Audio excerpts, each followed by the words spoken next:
join me here Saturday night on Classic TV with a true legend of the dance community and one of the biggest international female DJs, Miss Anne Savage. How's it going? Really well, thank you. Good. So, what have you been up to recently?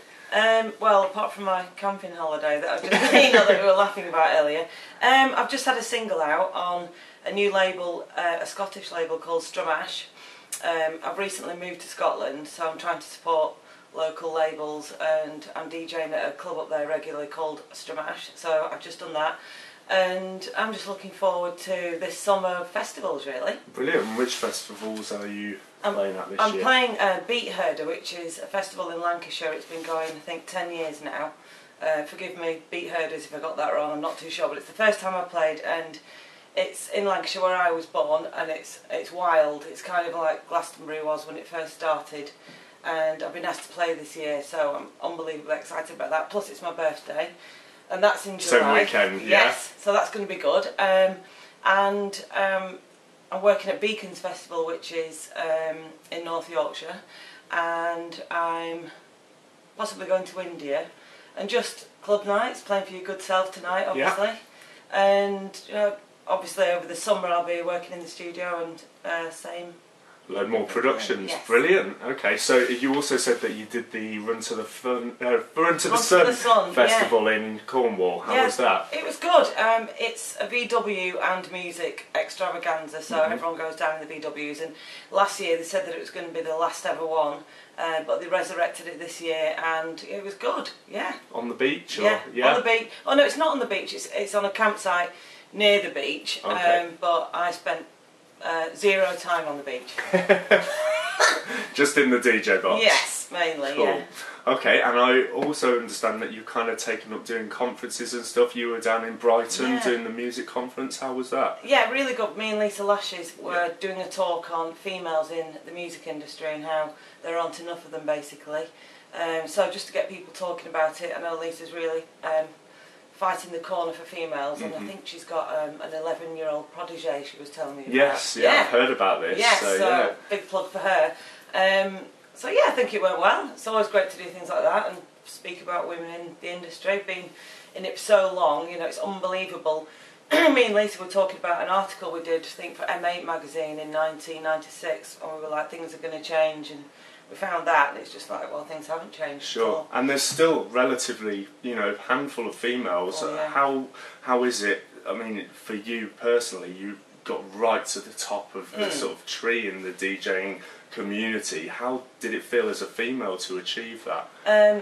Really good, but you don't notice it as you're going along. And I think growing up with 4 brothers, I've always been comfortable in a male environment, so I think that helped.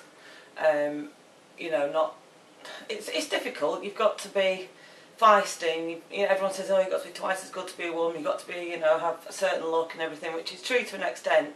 But I think that's true with even males or guys trying to make it these days. You've got to have that image. Yeah. And nice it's just maybe you should try that. Try. Won't grow. Be like, what's the Eurovision guy? That could look good on you. Oh yeah, God, that was Conchita, crazy, wasn't it? that was it, wasn't it? Conchita, wow. Well, maybe that's it. Maybe that's the new thing. Beards on the female DJs. So, you know, not to make light of the situation, but I think it's just difficult for anybody trying to break it into the music scene. But it seems there's got to be a reason why females aren't. I think organising, being in the apart from obviously singers, it's just really difficult to break it. Yeah, definitely. And you mentioned Lisa Lashes. I mean, you've had a kind of long-standing partnership with her. Have you got anything else planned with her this year? Well, yeah, we're playing it, not Beat Herder together, but we worked on that together, getting that gig. So, right. And I don't know, more than likely, our paths tend to do that. We keep coming back together, so cool. I'm sure there'll be something in the pipeline. Brilliant. And outside of your music, what else have you been up to? As in my university degree. Am I allowed to mention that? Yeah. So you're going to be a university graduate soon? Hopefully, yeah, that's the plan. I've just finished my 2nd year at Sheffield Hallam University doing events management. It's my, how should we put it, it's my contingency plan for when I'm too old to DJ, to get into just doing on the other side of what I've been doing all my life, but not all my life, for the past 20 odd years. Sure.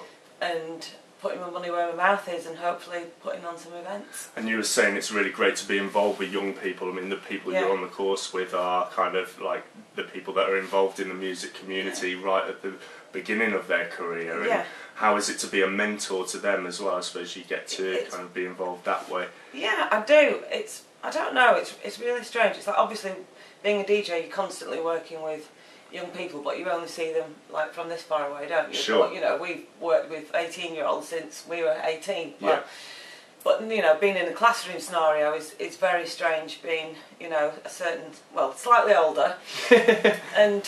But yeah, being a mentor, it's really good fun. And I mentioned Beacons, I'm actually doing the health and safety for that festival, so there you go. So double whammy.